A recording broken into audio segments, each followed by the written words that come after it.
Yes, very good morning, students. As you know that in English language, our very important topic letter writing is going on. And yesterday I have told you about the difference between formal letter and informal letters. And I have also discussed with you the format of the formal letters. मैंने आपको एक formal letter कैसे लिखा जाता है इसका एक format आपको बताया था, जिससे कि आपको इसको लिखने में आसानी हो। आज जो मेरा टॉपिक रहेगा वो लेटर राइटिंग ही होगा, लेकिन इसमें मैं आज बात करूँगा जॉब राइटिंग की, जॉब एप्लीकेशन की। जब हम किसी नौकरी के लिए कोई आवेदन करते हैं तो उसको कैसे हमें लिखना चाहिए, कैसे करना चाहिए, ये बहुत ही ज़्यादा एसेंशियल पार्ट है। इसमें बच्चों जो बात मैं कहना चाह रहा हूँ, देखिए कोई भी लेटर्स जो होता है उसके वो 10 मार्क्स का है यहाँ पे 11th क्लास में। उसमें 2 मार्क्स जो हैं वो हैं फॉर्मेट के हैं और 2 मार्क्स हैं कंटेंट। 2 मार्क्स तो आपके पास फॉर्मेट के होते हैं, 4 मार्क्स होते हैं कंटेंट के और 4 मार्क्स होते हैं एक्सप्रेशंस के।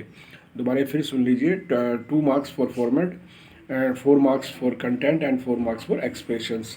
ये 3 कैटेगरीज होती हैं किसी भी लेटर राइटिंग की, जो हम मार्किंग स्कीम के बारे में बात करते हैं।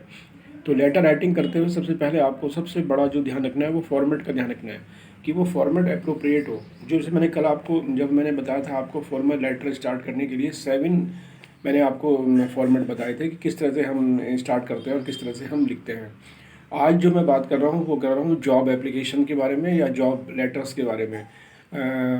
As you know that when we completed our education, many times we will send our job application for a particular firm or particular agencies for seeking that we are seeking for a job.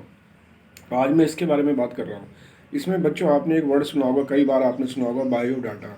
देखिए biodata के 3 नाम और भी होते हैं। ये biodata कह देते हैं इसको, एक इसका नाम कहते हैं CV curriculum vitae, CULLAM curriculum vitae, VITA, CV भी कहते हैं इसको हम, CV। तो ये क्या है बच्चों बायोडाटा? बायोडाटा में देखिए सबसे पहले होता है आपका नाम, name of the candidate. Number 2 पे होता है फादर्स नेम या आप स्पाउस नेम, अगर आपकी शादीशुदा है तो आप अपनी पत्नी या पति का नाम भी आप इसमें मेंशन कर सकते हैं, उसे कहते हैं spouse name, SPOUSE, spouse name भी आता है।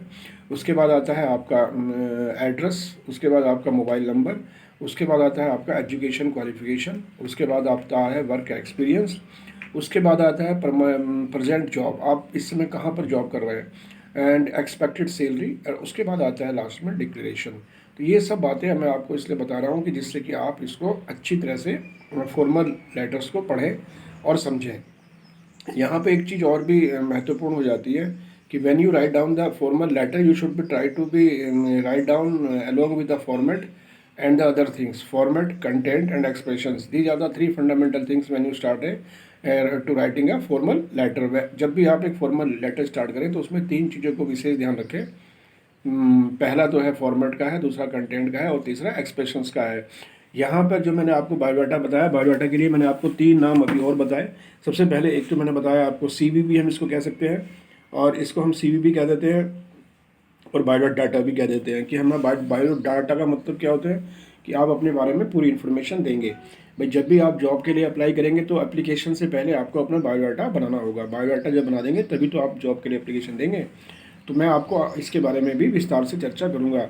उसके बाद आप क्या करेंगे कि वहाँ पर एप्लीकेशन लिखेंगे या लेटर लिखेंगे उनके लिए जो जिस फर्म को आपने ये लेटर देना है, जिस फर्म के बारे में आपकी बातचीत हो रही है, तो तब जाके आप ये आंसर लिखेंगे और तब आपका ये क्वेश्चन पूरा होगा। अच्छा, दूसरी बात मैं एक बात ये कहना चाह रहा हूँ बच्चों, मैं अभी भी देख रहा हूँ कि बहुत कम बच्चे रेस्पॉन्स कर पा रहे हैं। तो ये बच्चों अच्छी बात नहीं है, क्योंकि ये पूरा मई का महीना ऐसे ही रहने वाला है।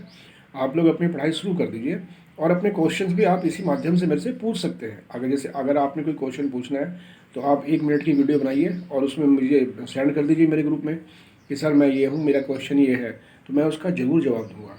ठीक है, thank you very much, have a nice day, great to meet you and be safe, be healthy, thank you very much.